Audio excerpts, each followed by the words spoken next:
And last but not least, here's stage 10 of Aban Hawkins and the 1001 Spikes for the Wii U. Enjoy. Okay, here we go with stage 10-1, Kappa Dari. This one's pretty cool. A lot of spike traps here. You got some very specific timing to get past these darts. Jump up here.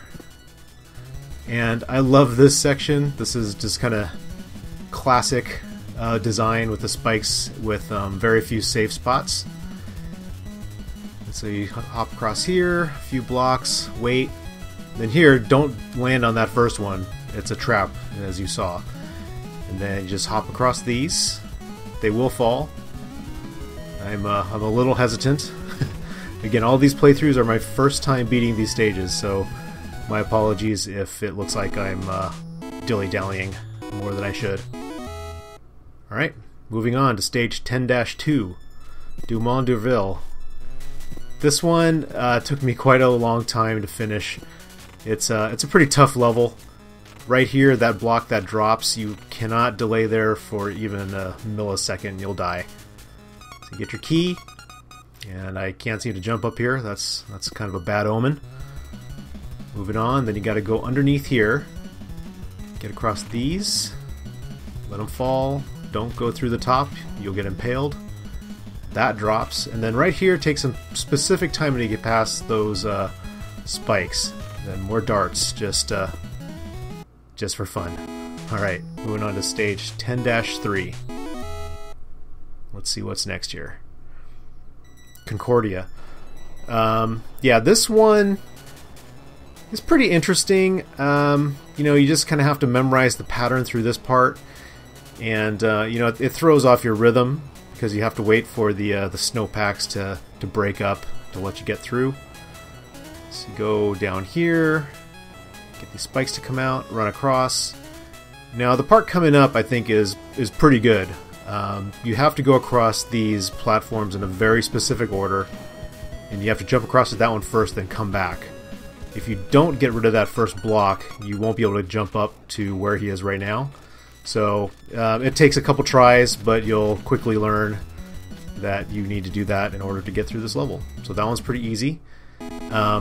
Now the one coming up is pretty infamous with players, 10-4.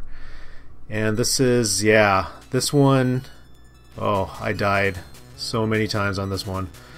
You got the penguins, and you have these mirrors that when you hit them, the spikes will either go up or down. And interestingly enough, the penguins will trigger them as they run past them. And so here's some platforming you got to get through. Hit the mirrors as you fall so you don't die. Now this part took me a long time to figure out. Easily over an hour spending at just this final half of the level. So you have to hit the mirror first, and that drops the spikes right above you.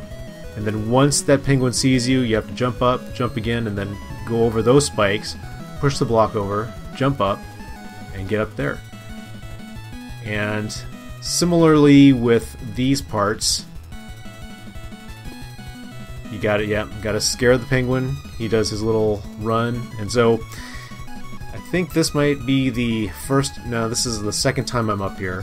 First time I died, and right here I'm kind of studying the spike patterns at the bottom. So I want to see what he does. So I'll tempt him over. It's like, okay, see what happens there. So it's an interesting pattern. He hits them really quickly twice as he runs to the right and then left, so you have to move quickly. And so I go, okay, here we go. Alright, made it. And here, just some careful jumps. Right there, don't hit your head. Blocks fall down, and thankfully no darts or anything at the end. That one almost took me 2 minutes to beat for the first time. It was quite the rush.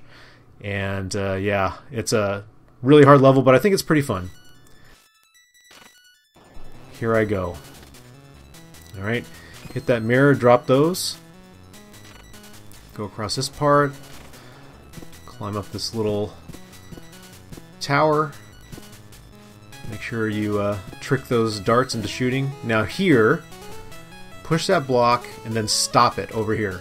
I made the mistake probably 20 tries or more of trying to push that block through this maze to the right that I'm walking through right now. And finally I just realized, you know, you're not supposed to do that because the block will get stuck no matter what. So eventually I figured out you have to do that, and then this part is pretty tricky. There's a dart right behind the key, so just grab it really quickly.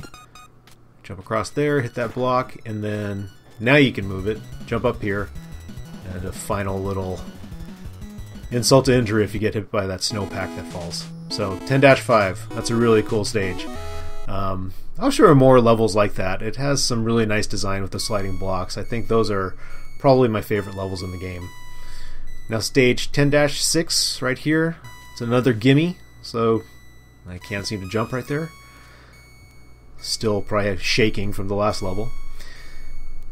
And just run to the right. And jump sometimes. Sort of like that joke about NASCAR. Alright, jumping up here. And eventually you'll get to the relic. Your dad's shotgun. Alright, so you get that. I think you get 256 extra lives. And you're like, what do I need those for? So then jump up here. Now, if you got the hidden relic, this is what will happen.